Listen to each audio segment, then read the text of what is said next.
Hey, this is Simon Scriver. And this is Nikki Bell. We are running a virtual fundraising conference on November 19th. It's called Fundraising Everywhere, and you can find it at fundraisingeverywhere.com. There's some amazing speakers that we've got lined up for you. We've got some names on there that you will be familiar with and some speakers that you may not have heard before, but all of them will be sharing amazing fundraising methods that are proven to work, and they will be teaching us how to do that in our own charities. We've tried to make it really affordable for all organizations, but for small charities, it is completely free. So go look at it at fundraisingeverywhere.com, register now, join us. It will be accessible, it will be affordable, and it is amazing. Yes.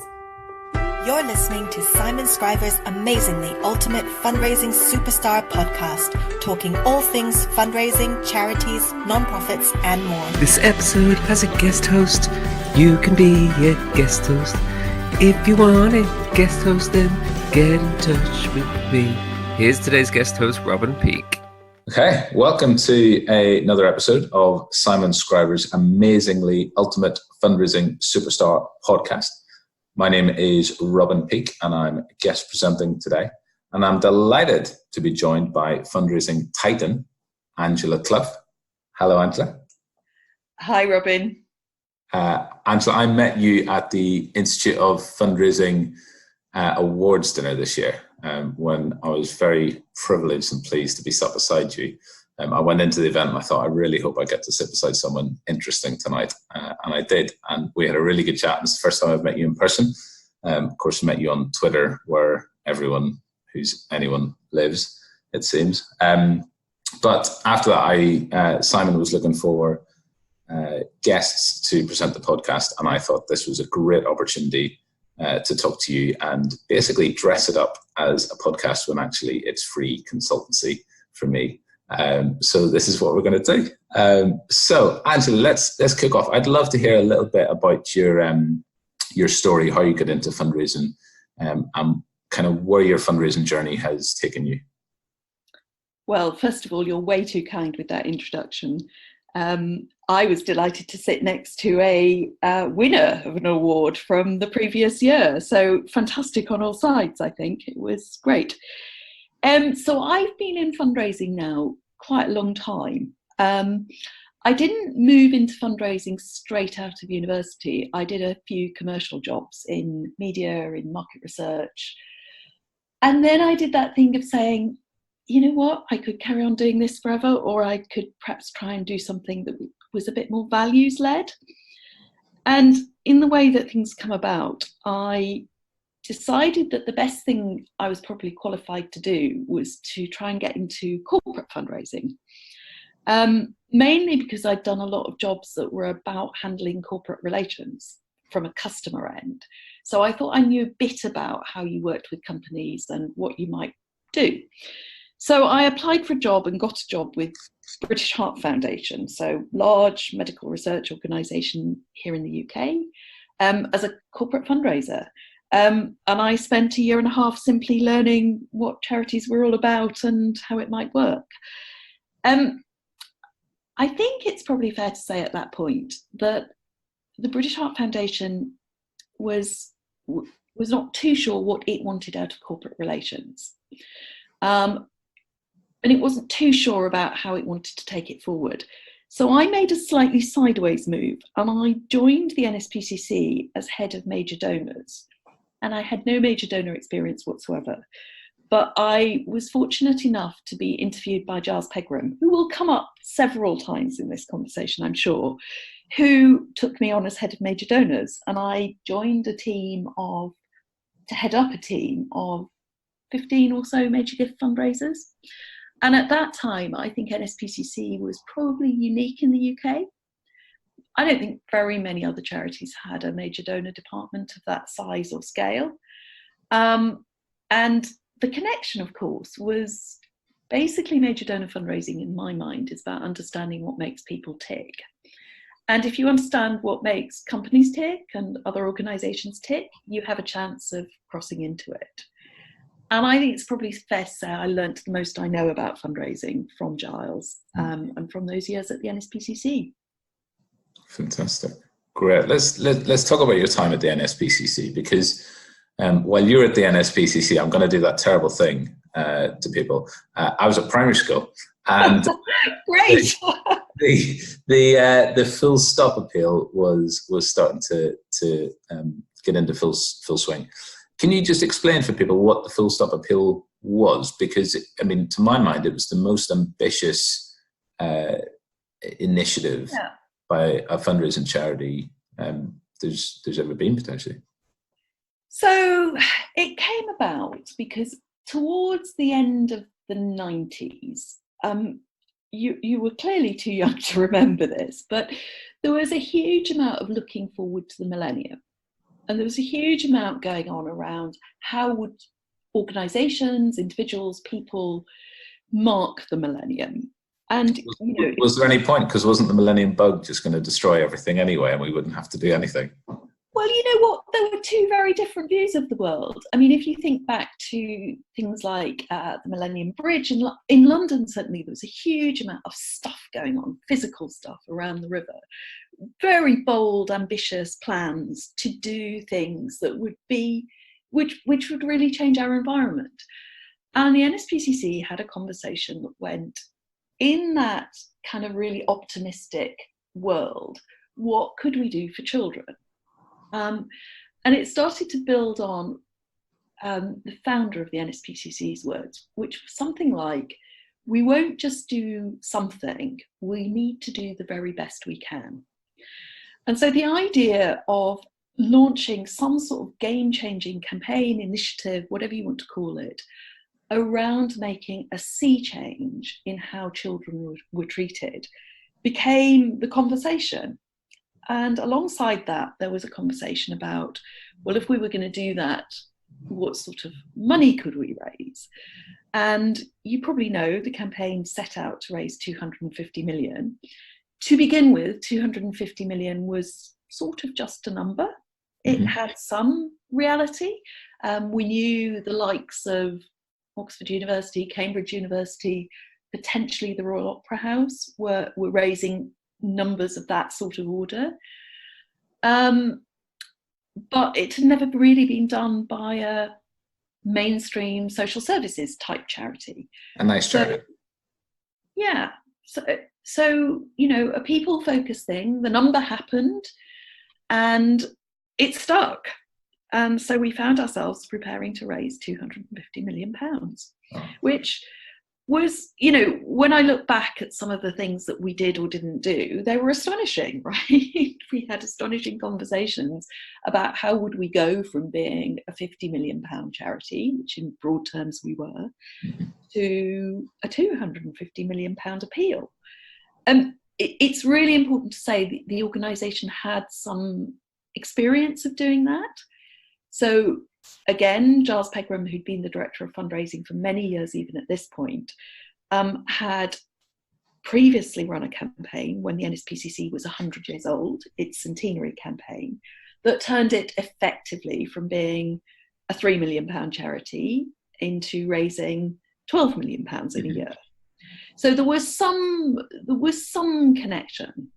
And the idea was that, you know, the appeal would do some one-off things, but it would also build the base for the future, because if major appeals work, then what they do is bring in new contacts, new ways of working, new ways of thinking about fundraising that build the base for the future.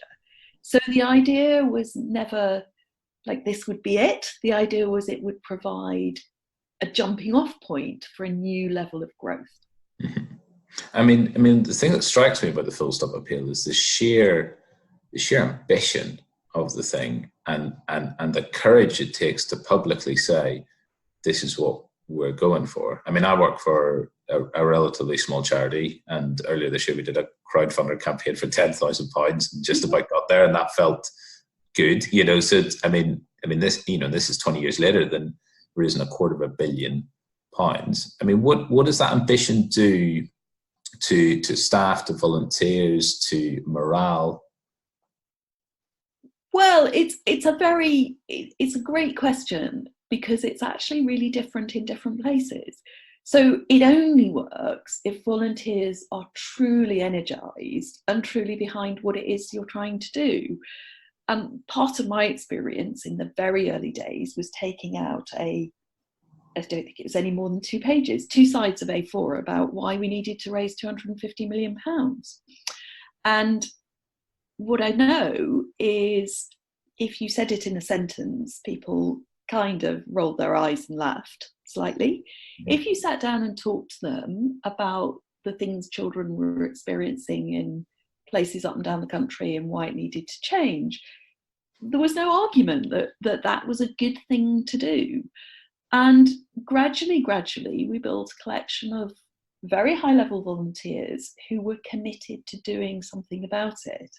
And once you're that committed to it being important, I won't say the money's irrelevant. It's not.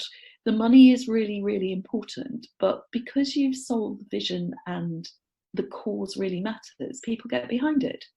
And that's what happened. I think for staff, it was incredibly hard. There are many people you will meet in the fundraising business who will tell you it was very hard work being at NSPCC in those days. There are an awful lot of people who, like me, will say, I learned a huge amount. It was fantastically exciting. There are also a lot of people who would say this was really a difficult period in my career because actually there was such a single-minded focus on what you needed to do. So to build a campaign board that would take responsibility for that number, we had an amazingly ambitious plan to do it in a very short space of time. At one stage, it was all going to be done and dusted by the end of 2000. It wasn't. It did close successfully, but much later. So yeah, I think different people would say very different things about how it felt, but there was a unifying goal, which was to end cruelty to children. Yeah, that's great, fantastic. And then, so you went from the NSPCC into consultancy, first for or with the management centre, and now more recently out on your own as a self-employed consultant. Can you just talk us through the transition or the decision-making process to go from being employed in-house by charity to being employed at a consultancy to then being self-employed, and what the kind of risks were that you had to weigh up each time? Yeah, so for me, it doesn't really feel that risky. So I left NSPCC whilst the campaign was still going. And I left primarily because I had my first child. So, it's a long time ago now. He's now 17. But at the time, by then I was Deputy Director of Fundraising. So I reported directly to Giles and operationally managed the entirety of NSPCC's fundraising, still running full stop as well. So we had everything you could imagine going on. And I thought I was going to, take a few months off, have this small new addition to life and kind of go back. And I think quite quickly I realised it wasn't going to be a doable thing. For family reasons, I wanted probably to not be back full time. And actually, it just struck me with the complexity of how NSPCC's structure had evolved to fit the appeal, that actually me going back part-time was another complexity the structure didn't need. So in one of those sort of very searing moments of clarity, I just said, okay, this is not going to work. And rather coincidentally, I'd had the odd conversation with Bernard Ross at the Management Centre, which said, if at any point I thought I might leave, then we could have a conversation about consultancy. So I suppose the deal was done very quickly. I rang him and said, okay, I'll have a conversation. We did that. And I moved. And if I'm really honest, I probably didn't give it a huge amount of thought. I'd like to say, I carefully weighed it up and wrote some lists and thought about it. I didn't. But I actually think it was a fantastic move because I'd learned a huge amount through consultancy in a very, very different way. And I think it probably really enabled me to understand which causes I wanted to work for. If you're a consultant, you do a whole range of things. And you learn that the things you do best are probably the things that you're most passionate about anyway. And that's probably the reason I spend now most of my time on international development. And it's why I've done the board jobs I've done, which we might talk about later. But yeah. So what charity would I need to work for you to turn me down? Well, I don't know. That's a really good question. I don't know that I'd turn you down unless you worked for something that I was fundamentally opposed to. There are some causes where, we've had serious conversations about, whether people who might be working on the business are ethically aligned with what the organisation does. And you can probably think of,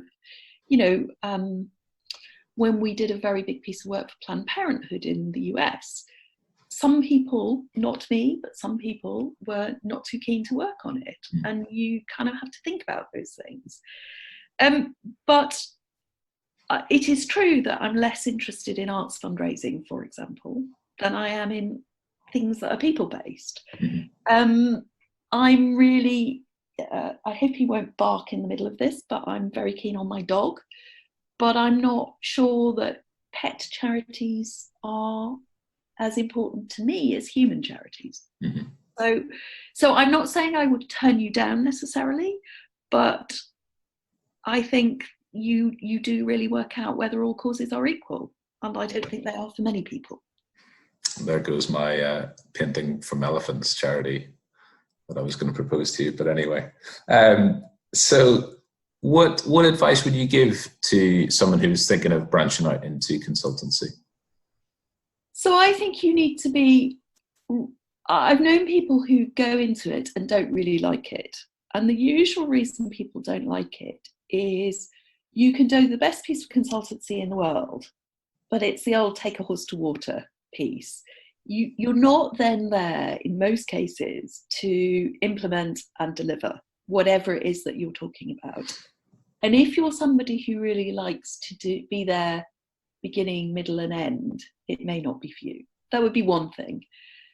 I think the second thing is it's quite an exposed job. If you're in a room and you've got 20 people and you're running a strategic planning process, they're in your hands. And it is wholly dependent probably on you to get the most out of the day. So you have to be pretty sure that you're okay in that situation. I actually have really relished and like doing that sort of work. But if you didn't, it would be a terrible job for you. So I think my advice is think about what you would like doing. And think about whether you are prepared to tell people sometimes the hard truths. It's terribly easy to go along with what somebody might think is the right answer, but you need to be the person saying, well, where's the evidence or the data that underpins why you think that? Why do you think you can double income in the next 3 years when you've declined for the last 3 years? What's going to change in your organisation that will help make that change? So I think a lot of it is about being prepared to ask the hard questions and look for the evidence. That's great. That sounds fun. And in terms of, does it work for you in terms of work-life balance? Is that a kind of additional benefit? So definitely. When I joined the management centre all those years ago, I was able to work part-time. And as a consultant, if you work part-time, you just do less projects than somebody who works full-time. You still work on projects, you still lead projects, you still win work, but you do less of it. And as an independent, it's fantastic. I work from home most of the time. I can't completely control who wants what when. And sometimes I am over busy and sometimes I'm under busy. But I think what I'm learning is you have to enjoy the bits when you're not as busy as you might want to be, because you will get periods, can be months, of being super, super busy, and then that's what comes first. So it has its downsides as well as its upsides, but for me, it's upsides most. Right. And so now you're bringing your experience and your view of a consultant onto the board of trustees at Oxfam, and you've been a trustee at, you were telling me, at Care before. I feel quite strongly that more fundraisers should be stepping forward to become trustees. I think we're a sector that, or we're a job who often complain about our own trustees. Mm-hmm. So I think we owe it to ourselves to be that ally for someone else. What's been your experience as a trustee in terms of, I guess, both what you've been able to give, but also has it benefited you in your career? So I think the first thing is, inevitably, organisations will be keen on fundraisers on the board because many trustees don't have very much fundraising experience. And I'm completely with you that as fundraisers, we should get involved in organisations we care about because we can help boards understand fundraising more, and we can therefore help with decisions that boards need to take about fundraising. I think there's a downside potentially, which is if you're not careful, and I don't know whether you've experienced this, but whenever there's a fundraising conversation, the entire board pivots and looks at you and says, Robin or Angela, what do you think? Because you're our expert. Mm-hmm. And I think I've worked quite hard to try and say, I am an expert in part, but actually we need to share the understanding, because that's how I think the board will build capacity around fundraising. So I try to be quite careful about not leaping in with a definitive, we should do A or B, or this is the answer, because I think it's really important to hear where other people are coming from. And the first board I took on was Care International in the UK. And, you know, Care is a relatively small fundraising organisation in the UK. And, you know, I think for me, the big learning was just how much you need to be across as a trustee.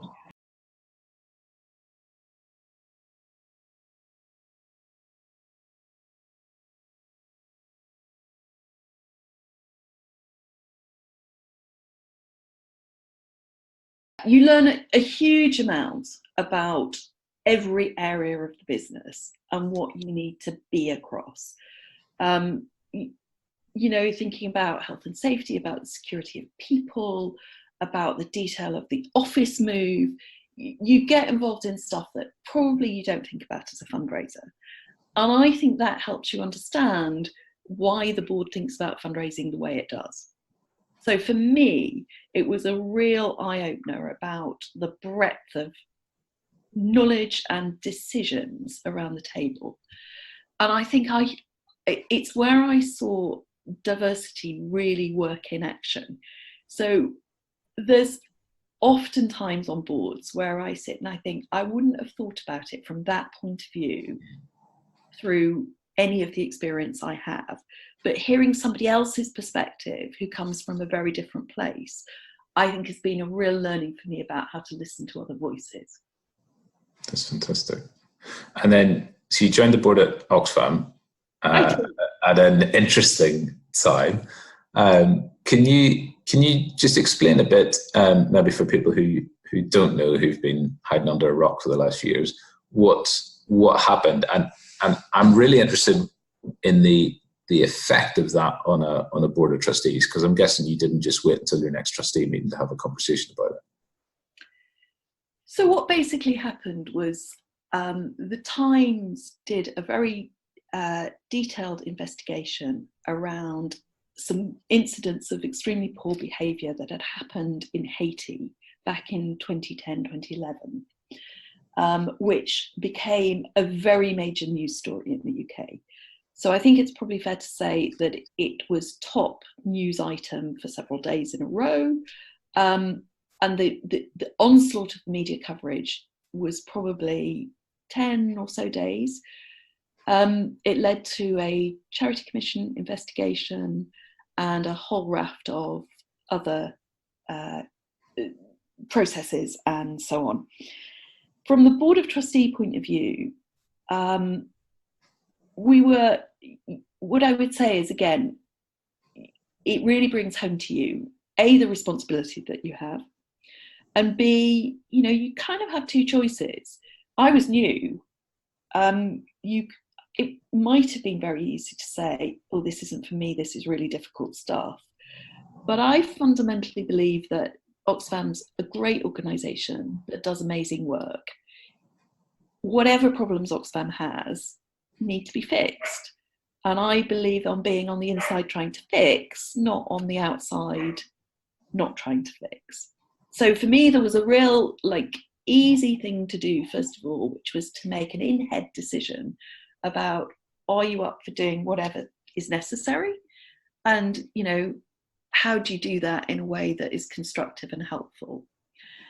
It also comes home very quickly that you have to give time.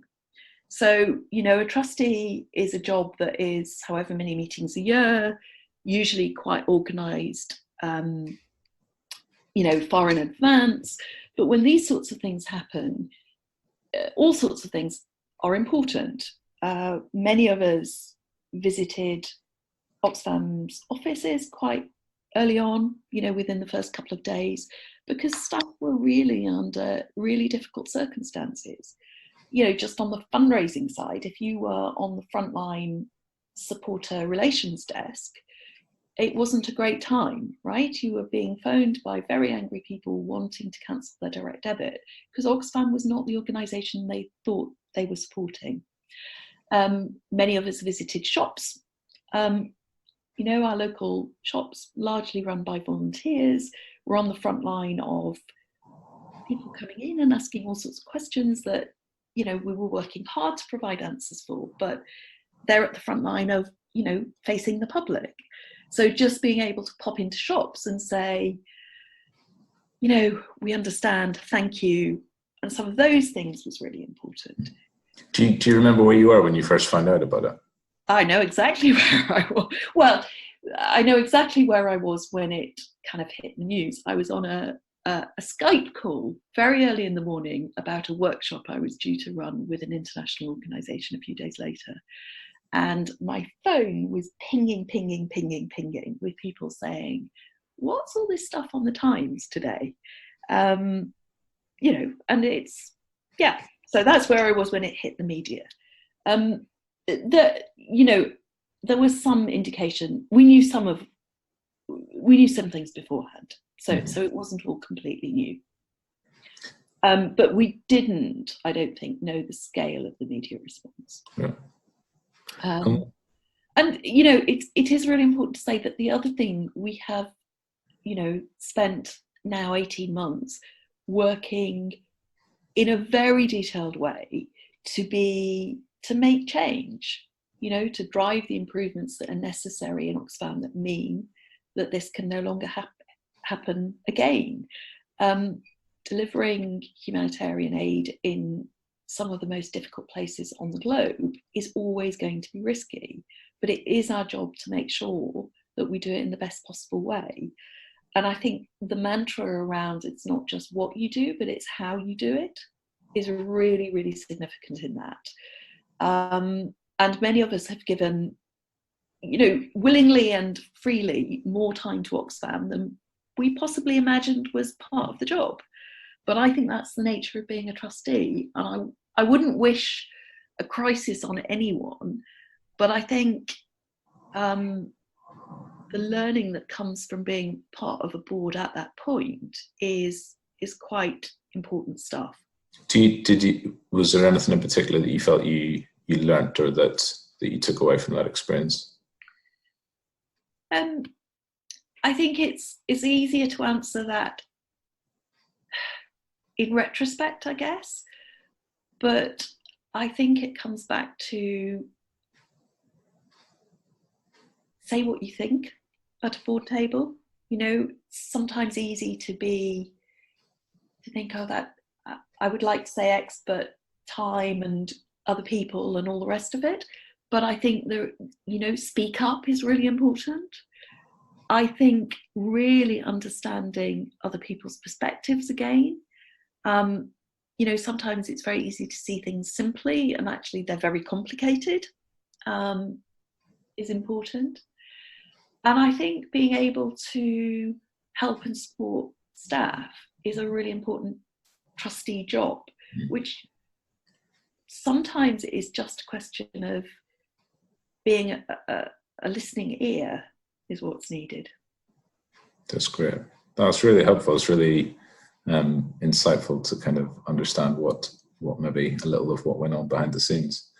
Angela, you are also chairperson of the Commission on the Donor Experience. Have I got that right? No, no.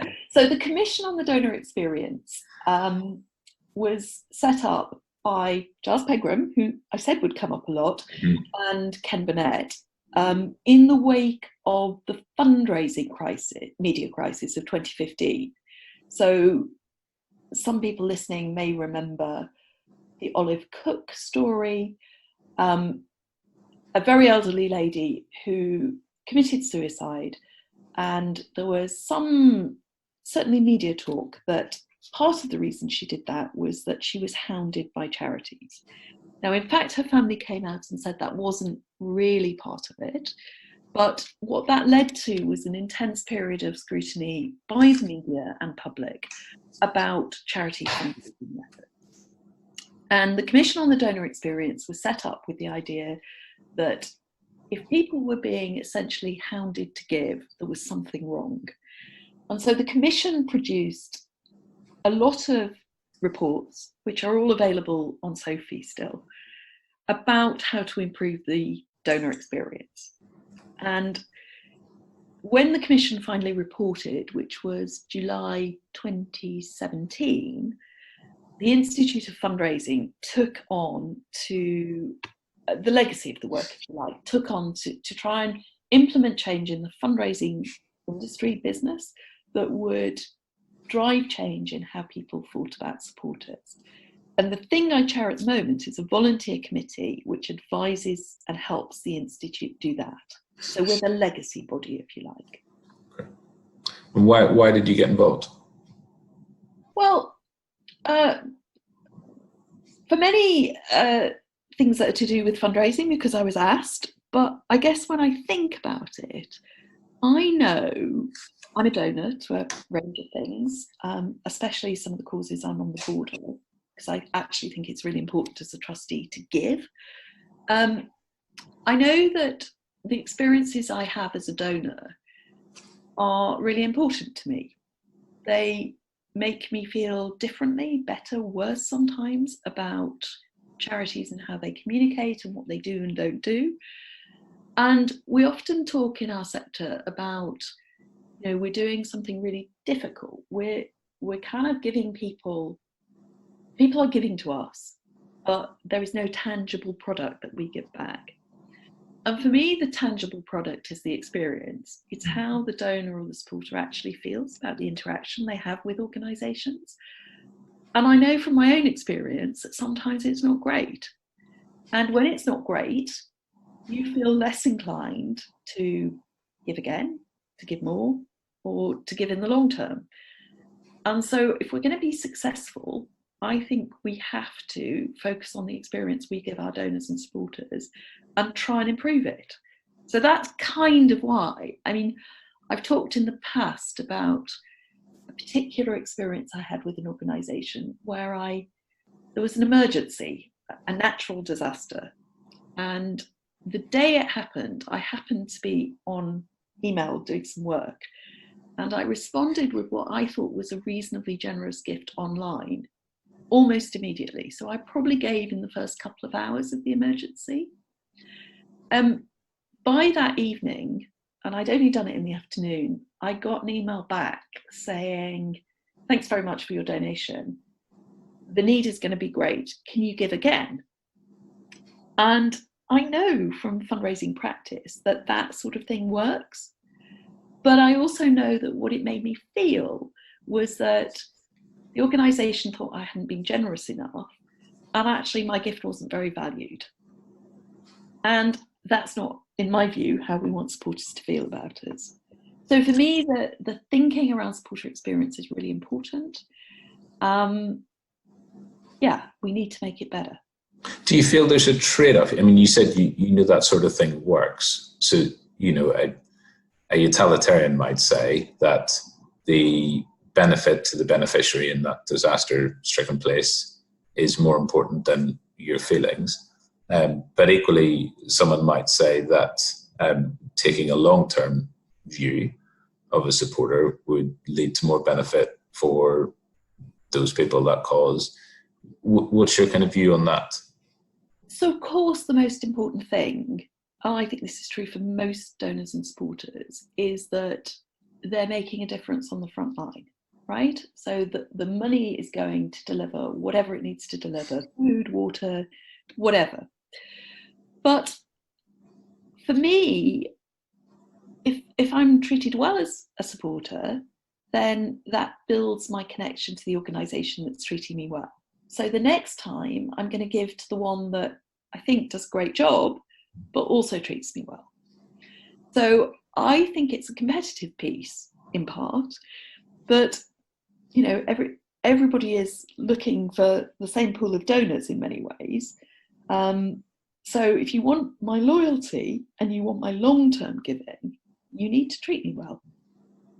So I completely understand the let's get the money to the front line, of course, but we've got to build a community of people who want to give again and give more.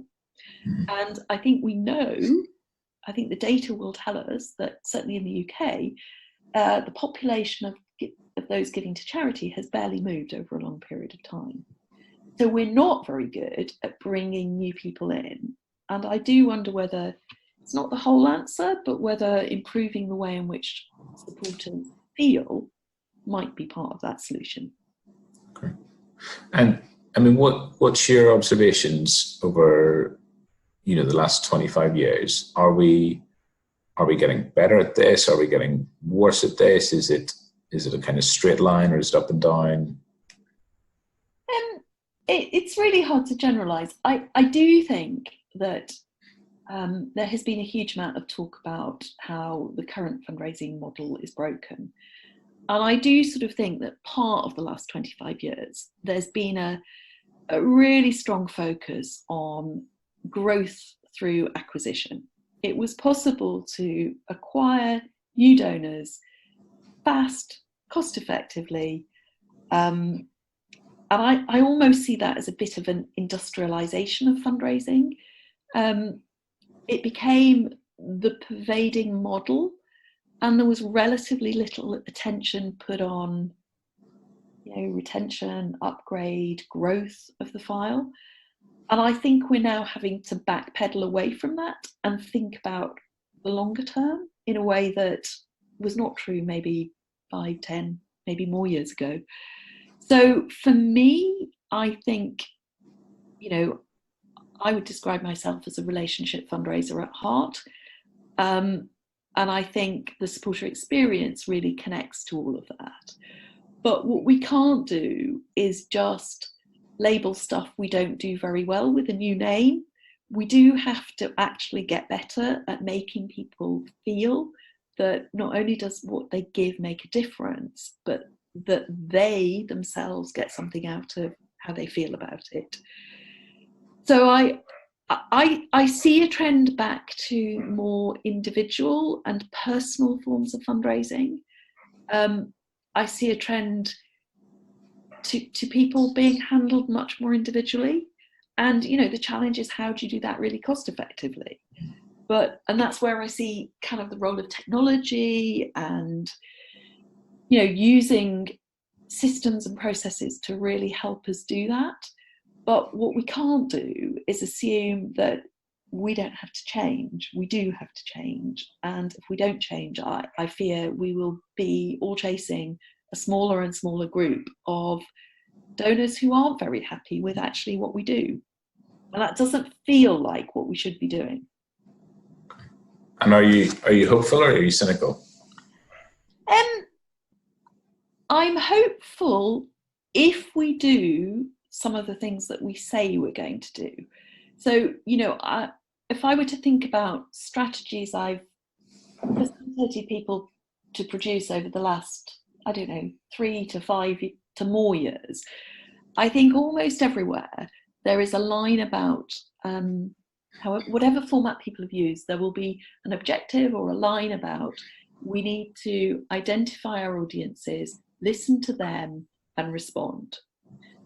And I think the bit that our organisations find really, really hard is listening to what our audiences really think, and then responding appropriately.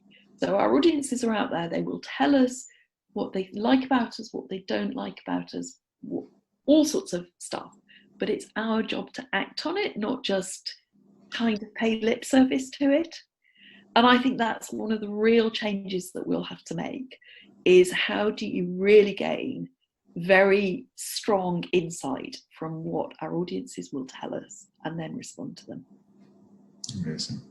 Fantastic. Angela, it's been really insightful listening to you and kind of journeying through your professional career and the lessons you've learned along the way. So thank you so much for sharing that with us. Where can people find you if they want to reach out to you? So people can find me very easily. I'm on LinkedIn. I'm on Twitter, where my handle is very straightforwardly at Angela Cluff MC. It's my management centre one. They can also email me direct. So you can email me on cluff.angela@gmail.com. It's all very straightforward. Fantastic. Well, I'm sure people will want to reach out to you unless they work for arts and animal charities. That'll be fine. You're very welcome too. Yeah, well, of course. Angela, thanks so much. It's been a real privilege to have you. You're welcome. Thank you. You've been listening to Simon Scriver's Amazingly Ultimate Fundraising Superstar podcast. Don't forget to subscribe and head over to changefundraising.com to learn more or get in touch with Simon. Or don't. Whatever. You're big enough to make your own decisions.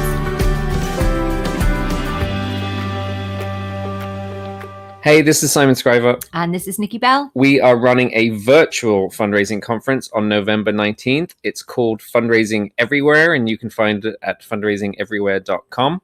There's some amazing speakers that we've got lined up for you. We've got some names on there that you will be familiar with and some speakers that you may not have heard before, but all of them will be sharing amazing fundraising methods that are proven to work, and they will be teaching us how to do that in our own charities. We've tried to make it really affordable for all organizations, but for small charities, it is completely free. So go look at it at fundraisingeverywhere.com, register now, join us. It will be accessible, it will be affordable, and it is amazing. Yes.